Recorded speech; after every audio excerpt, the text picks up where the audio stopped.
estou recebendo aqui o Dr. Luiz Chueri, que é especialista em Direito. Tudo bem, doutor Luiz? Especialista em Direito Tributário e Econômico e vai conversar conosco a respeito deste problema que se observa no país. Doutor Luiz Chueri, boa tarde, seja bem-vindo aqui ao Jornal do Piauí. Boa tarde. Os empresários têm sofrido muito com essa carga tributária. E eu pergunto, tem solução para isso, doutor? Para a carga tributária, infelizmente, eu detesto ser portador de más notícias, mas a carga tributária vai continuar. Ou seja, enquanto tivermos um Estado que gaste tanto, esse Estado vai precisar de dinheiro. E dinheiro para o Estado só tem 3 meios. Você pode imaginar um Estado que emita moeda, chama-se inflação, um Estado que emita títulos, chama-se juros altos, e um Estado que cobre tributos. O nosso Estado, por muito tempo, tinha uma coisa chamada inflação. Então, em 88, veio uma Constituição, criou um monte de direitos, mas não havia problema. Você paga os direitos, você quer pagar o aposentado? Emite moeda. Você quer pagar quem você quiser? Emite moeda. Vai emitindo moeda. Vai imprimindo dinheiro. Imprime, não é problema. Quer dizer, quem pagava naquela época? Quem pagava era aquele trabalhador que tinha o dinheiro no bolso, que achava que valia alguma coisa e, de repente, não valia, porque tinha tanta moeda circulando que o que você tinha no bolso não valia nada. Sim. Essa história de inflação terminou em 94. Em 94, o Plano Real acabou com essa possibilidade de uma emissão descontrolada. Eu diria que hoje a inflação, assim, a cultura não inflacionária é muito forte na sociedade. Daí o que o Estado passa a fazer? Ele passa a emitir títulos. Emitiu títulos e faz o juro ir lá para a altura. Por que o juro vai alto? Porque, claro, o Estado precisa de mais dinheiro e mais dinheiro. E é mercado, ou seja, as pessoas até emprestam dinheiro para o Estado, mas cobram juros por isso. Ou o terceiro caminho é o Estado se financiar por tributos, que é o que o nosso Estado faz. Hoje, 1/3 do PIB brasileiro vai para o Estado. Então, pelo que o senhor está dizendo, aumentar impostos é mais barato para o Estado para conseguir dinheiro?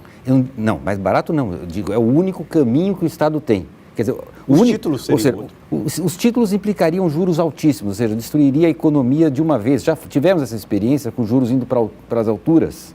Isso é muito ruim para a economia.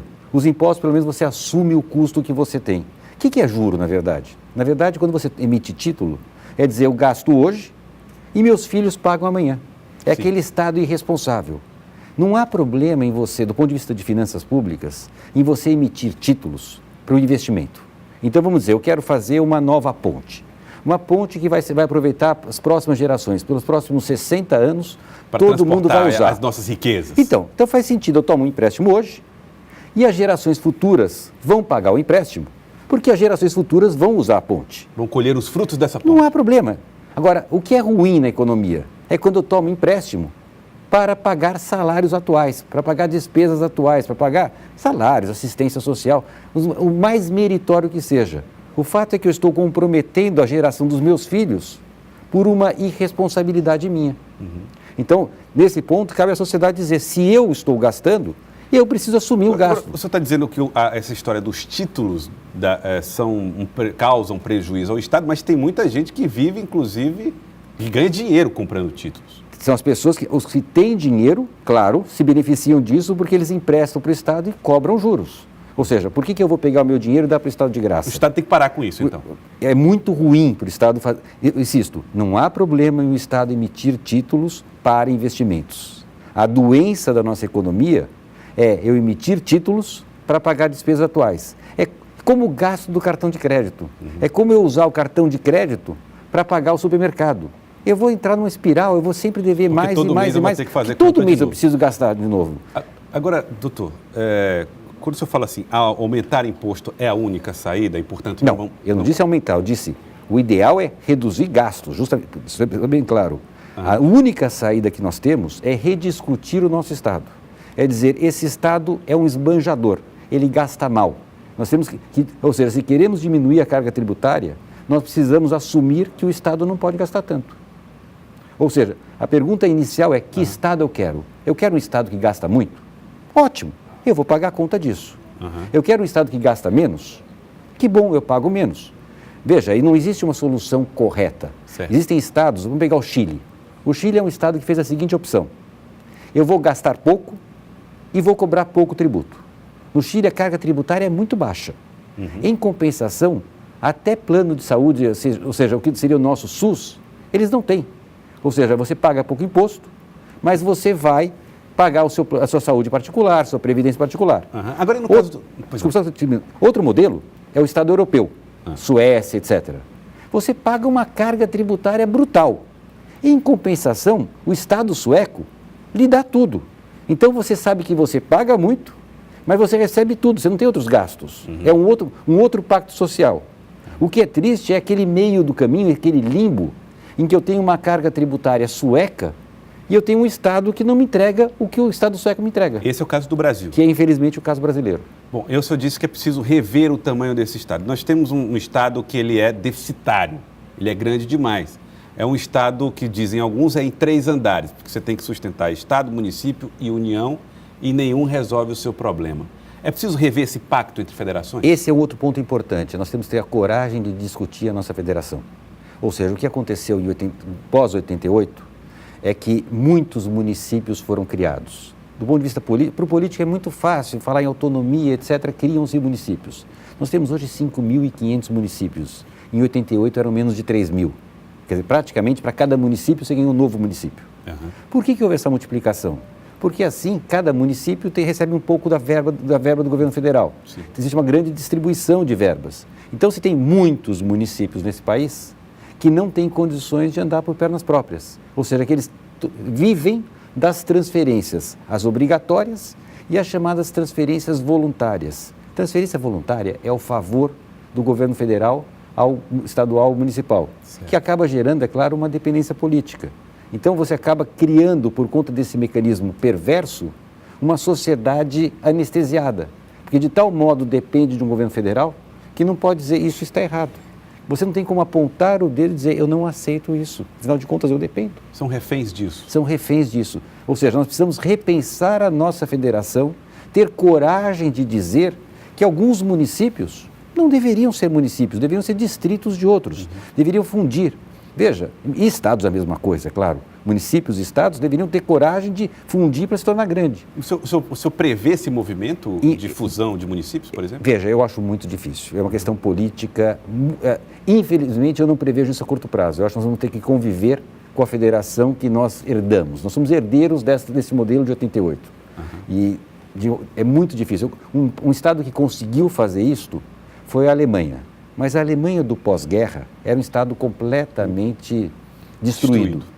E outro poder, o poder dominante, aqueles poderes que ganharam a guerra, impuseram à Alemanha uma série de medidas financeiras. Por exemplo, fusão de estados.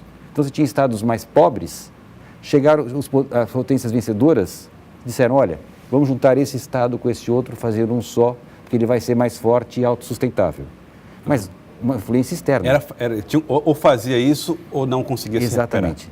Ou seja, eu não consigo imaginar um regime democrático, gostaria muito, mas eu não consigo imaginar que nós vamos chegar a vivenciar uma situação como essa de tamanha consciência cívica. O senhor começou essa entrevista falando assim, odeio ser portador de más notícias, a carga tributária não vai diminuir. Se a carga tributária não vai diminuir, por que se fala tanto da necessidade de uma reforma tributária? Então, a reforma tributária diminuiria essa carga? A reforma tributária não diminuiria, mas melhoraria a tributação. Porque existe um problema da quantidade, não vai diminuir, outra é da qualidade. Ou seja, hoje nós temos tributos que, além de altos, são ruins como sistema, ou seja, tem tributo que incide sobre outro tributo, de uma complexidade que vai gerando um custo, existe uma expressão técnica, a gente diz custos de conformidade. O custo de conformidade é o custo que eu tenho para obedecer à legislação tributária. Sim. Eu tenho dito que pagar imposto dói. Claro que dói, quem gosta de pagar imposto? É horrível pagar imposto. Mas tem algo que dói mais que pagar imposto. É pagar para pagar imposto. Pagar para pagar imposto? Ou seja, é o custo que eu tenho para poder obedecer à legislação. Por exemplo? Ou, por exemplo, vamos pegar um exemplo. Hoje uma empresa informa o seu faturamento quando ela vai recolher o COFINS. Ela informa isso todo mês. Mas no final do ano, ela é obrigada a informar a soma disso no faturamento do ano, como se a soma não fosse 12 vezes a mensal. Daí ela informa para o PIS o mesmo faturamento. Daí ela tem o imposto de renda. Primeira linha, faturamento.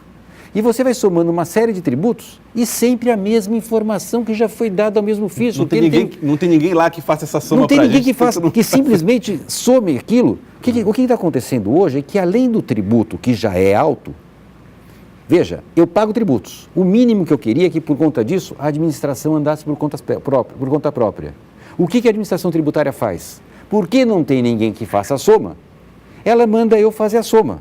Ou seja, eu tenho, além de pagar tributo, eu tenho que assumir custos do Estado na fiscalização. Esse é um tributo escondidinho. É aquele tributo que ninguém enxerga. É o tributo que eu assumo para fazer trabalho da administração. As empresas também reclamam que elas, além de pagar impostos, elas têm a obrigação de recolher impostos para o Estado quando tem que tirar. Exatamente. Ou seja, é o tempo todo a empresa assumindo despesa do Estado. É um tributo escondido. É escondido nesse sentido porque uma coisa é eu paguei tanto. Outra é essa história dessa transferência de ônus. É como se dissesse amanhã, não existe ainda, não dê nem a ideia, que amanhã vão dizer que as empresas vão ter que sustentar ou fazer embaixadas. Houve uma época que era isso, não sei se você se lembra, não é do seu tempo, houve época que a Varig era quase uma embaixada brasileira. A Varig cumpria uma função pública. Ou seja, aquela história, o Estado transferindo para o particular a sua função. Entendo. Doutor Luiz Choueiri, muito obrigado pela sua participação aqui no Jornal do Piauí. Você vai proferir palestra hoje lá na UAB, às 15h. Vai conversar com as pessoas a respeito de qual tema? Hoje o nosso tema lá vai ser sobre tributação e livre concorrência. Vamos tentar entrar no tributo de um modo como eu posso, a partir de um bom sistema tributário, promover concorrência, ou seja, facilitar a vida do pequeno empresário para que ele possa concorrer no mercado. Então, um tema de facilitação. E outro lado inverso, mostrando como a tributação excessiva impede a concorrência. Doutor Luiz Choueiri, muito obrigado pela sua participação aqui no Jornal do Piauí, especialista em Direito Tributário e Econômico.